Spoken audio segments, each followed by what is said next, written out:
Hi friends, ഈ വഴുതനങ്ങ വെച്ച് നമുക്കൊരു സാലഡ് ഒന്ന് ചെയ്ത് നോക്കിയാലോ?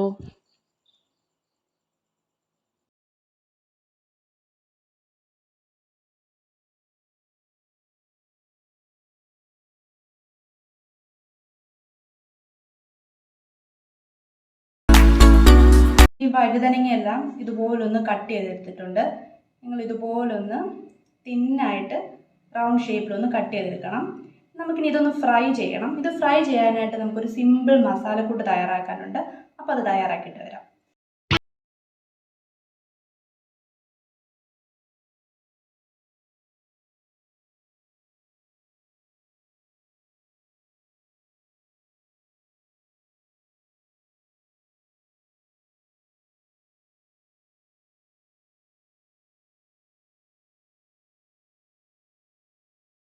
ഒരു ബൗളിലേക്ക് ആവശ്യത്തിന് തൈര് എടുക്കുക. തൈര് എടുക്കുമ്പം കുറച്ച് പുളിയുള്ള തൈര് എടുക്കാനായിട്ട് ശ്രദ്ധിക്കണം. ഇതിലേക്ക് കുറച്ച് ഉപ്പിടണം. നമുക്ക് ഈ ഫ്രൈ ചെയ്ത് വെച്ചിരിക്കുന്ന വഴുതനങ്ങയെല്ലാം ഇതിലേക്ക് ഇട്ട് കൊടുക്കാം. ഇട്ട് കൊടുത്ത് നന്നായിട്ടൊന്ന് മിക്സ് ചെയ്യണം.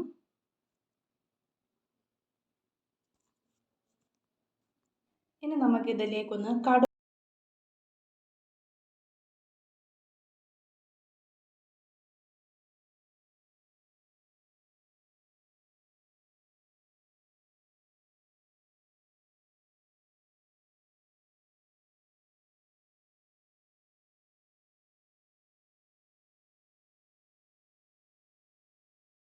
വഴുതനങ്ങ സാലഡ് ഇവിടെ റെഡി ആയിട്ടുണ്ട്. നിങ്ങളെല്ലാവരും ഇതൊന്ന് ട്രൈ ചെയ്ത് നോക്കണം. ചോറിനോടൊപ്പം കഴിക്കാൻ നല്ല ടേസ്റ്റാണ്. അപ്പം നിങ്ങളിത് ട്രൈ ചെയ്തിട്ട് നിങ്ങളുടെ ഫീഡ്ബാക്കൊക്കെ ഒന്ന് അറിയിക്കുക.